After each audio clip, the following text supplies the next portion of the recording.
Students, इस video में हम अल्काइंस की कुछ और केमिकल प्रॉपर्टीज के बारे में पढ़ेंगे। तो सबसे पहली रिएक्शन जो हम पढ़ने वाले हैं वो है एडिशन ऑफ वाटर। अल्काइंस में वाटर मॉलिक्यूल को ऐड करने के लिए हम Hg2+ आयन और एसिडिक मीडियम का यूज करते हैं। तो अगर हम यहाँ पर वाटर मॉलिक्यूल ऐड करते हैं तो हमें प्रोडक्ट के तौर पर कार्बोनिल कंपाउंड्स मिलते हैं, जो कि या तो अल्डिहाइड्स हो सकते हैं या फिर कीटोन्स हो सकते हैं। चलिए देखते हैं कि यह रिएक्शन किस तरह से होती है। हम जानते हैं कि अल्काइंस में कार्बन कार्बन के बीच में इलेक्ट्रॉन डेंसिटी बहुत ज़्यादा होती है, तो ये अल्काइंस न्यूक्लियोफाइल की तरह बिहेव कर सकते हैं। सिंस Hg2+ आयन में वैकेंट ऑर्बिटल्स प्रेजेंट होते हैं, तो यह इलेक्ट्रोफाइल की तरह बिहेव करता है और अल्काइंस के पाई इलेक्ट्रॉन्स को एक्सेप्ट करता है। लेकिन जब यह रिएक्शन होती है तो अल्काइन के कार्बन पर पॉजिटिव चार्ज आने लगता है, तो मर्क्यूरी अपने लोन पेयर्स उस कार्बन एटम्स को डोनेट करता है, जिससे कि एक नॉन क्लासिकल कटायन फॉर्म होता है, जिसमें एक 3 मेंबर्ड साइक्लिक रिंग बनती है। 3 मेंबर्ड साइक्लिक रिंग के कारण यह कंपाउंड काफ़ी ज़्यादा अनस्टेबल होता है, तो वाटर मॉलिक्यूल अपने लोन पेयर्स को किसी एक कार्बन एटम को डोनेट करता है, जिससे कि 3 मेंबर्ड साइक्लिक रिंग ब्रेक हो जाती है और वहाँ के इलेक्ट्रॉन पेयर्स मर्क्यूरी पर शिफ्ट हो जाते हैं और हमें कुछ ऐसा कंपाउंड मिलता है। अब यहाँ पर Hg+ को एसिड से मिलने वाला H+ आयन रिप्लेस करके हमें इनॉल एज अ प्रोडक्ट देता है। यहाँ पर जो वाटर का एडिशन होता है वह मार्कोनी कॉप्स के जैसा ही होता है, लेकिन यहाँ पर कार्बोकेटायन न बनने के कारण कोई रीअरेंजमेंट नहीं होता है। हमने प्रीवियस चैप्टर में यह पढ़ा है कि इनॉल फॉर्म काफ़ी ज़्यादा अनस्टेबल होता है, तो यह टॉटोमराइज होकर कीटो या अल्डो फॉर्म में कन्वर्ट हो जाता है और हमें carbonyl compound as a product मिल जाता है। एग्जाम्पल के लिए अगर हम इथाइन की रिएक्शन HgSO4 और डाइल्यूट एसिड के साथ कराते हैं तो हमें पहले इथेनॉल एज अ प्रोडक्ट मिलता है, जो कि एक इनॉल होता है, और यह इनॉल टॉटोमराइज होकर हमें इथेनॉल एज अ प्रोडक्ट दे देता है। वहीं अगर हम एक अनसिमेट्रिकल अल्काइन प्रोपाइन लेते हैं तो इस केस में जब हम वाटर मॉलिक्यूल ऐड करेंगे तो वह मार्कोनी-कॉप्स रूल को फॉलो करेगा, तो हमें prop 1 en 2 ol as a product मिलेगा और यह टॉटोमराइज होकर हमें प्रोपेनोन एज अ प्रोडक्ट देगा। चलिए अब हम बात करते हैं अल्काइंस की पॉलीमराइजेशन रिएक्शन की।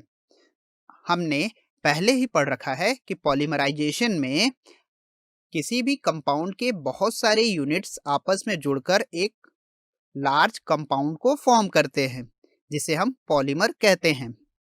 तो अल्काइन के केस में पॉलीमराइजेशन रिएक्शंस दो तरह की होती है। पहली पॉलीमराइजेशन होती है लीनियर पॉलीमराइजेशन। इसमें सूटेबल कंडीशंस पर अल्काइंस के मॉलिक्यूल लीनियरली जुड़कर पॉली अल्काइंस की लंबी चेन फॉर्म करते हैं। एग्जाम्पल के लिए अगर हम इथाइन का लीनियर पॉलीमराइजेशन कराते हैं तो यह हमें polyethyne as a product देता है।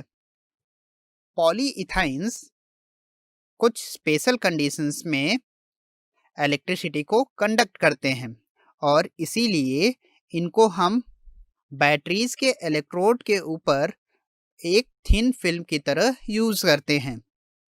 यह थिन फिल्म्स काफ़ी अच्छे कंडक्टर्स होते हैं और मेटल के कंपेयर में काफ़ी ज़्यादा चीपर भी होते हैं।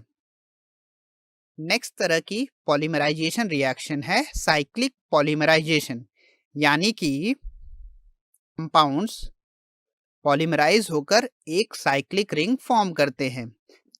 अगर हम इथाइन गैस को रेड हॉट आयरन ट्यूब में 600 डिग्री सेल्सियस या फिर कहे 873 केल्विन पर पास करते हैं तो इथाइन के मॉलिक्यूल्स कुछ इस तरह से साइक्लिक पॉलीमराइजेशन अंडरगो करके बेंजीन को बनाते हैं। चलिए हमने इस टॉपिक में जो भी पढ़ा है उसको समराइज कर लेते हैं। हमने यह पढ़ा है कि अल्काइंस का जनरल फॉर्मूला होता है CnH2n-2। इनके नॉमेनक्लेचर के लिए हम आइन सफिक्स का यूज करते हैं। अल्काइंस केवल स्ट्रक्चरल आइसोमेरिज्म शो करते हैं, इसमें भी मेनली चेन और पोजीशन आइसोमेरिज्म। अल्काइंस को प्रिपेयर करने के लिए हम कैल्शियम कार्बाइड का हाइड्रोलिसिस करते हैं जिससे कि इथाइन बनता है। अल्काइंस को हम विसिनल डाई हैलाइड से भी बना सकते हैं। ऐसा करने के लिए पहले हम विसिनल डाई हैलाइड को अल्कोहलिक KOH के साथ ट्रीट करते हैं, फिर उसे सोडामाइड के साथ रिएक्ट कराते हैं, तो हमें finally alkyne as a product मिल जाते हैं। जनरली अल्काइंस कलरलेस, ऑर्डरलेस और वाटर में इनसॉल्युबल होते हैं। अल्काइंस में इथाइन केवल एक ऐसा मॉलिक्यूल है जिसका कुछ ऑर्डर होता है, यानी जिसकी कुछ स्मेल होती है। हमने अल्काइंस की कुछ केमिकल प्रॉपर्टीज के बारे में भी पढ़ा है। अगर अल्काइंस में हाइड्रोजन ट्रिपली बॉन्डेड कार्बन से जुड़ा है तो वह एसिडिक नेचर शो करता है और स्ट्रॉन्ग बेस के साथ रिएक्ट करके सोडियम इथाइनाइड बनाता है।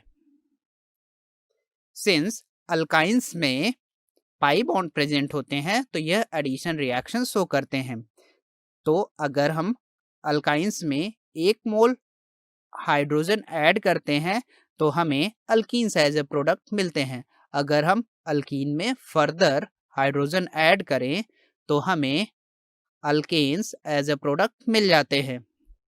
अल्काइंस पाई बॉन्ड के प्रेजेंस के कारण पॉलीमराइजेशन रिएक्शन को शो करते हैं, तो ये लीनियर पॉलीमराइजेशन शो करके पॉली अल्काइंस बनाते हैं। वहीं साइक्लिक पॉलीमराइजेशन के थ्रू इथाइन बेंजीन फॉर्म करता है। अब तक पढ़े हुए कॉन्सेप्ट के हेल्प से आप इन प्रॉब्लम्स को सॉल्व कर सकते हैं।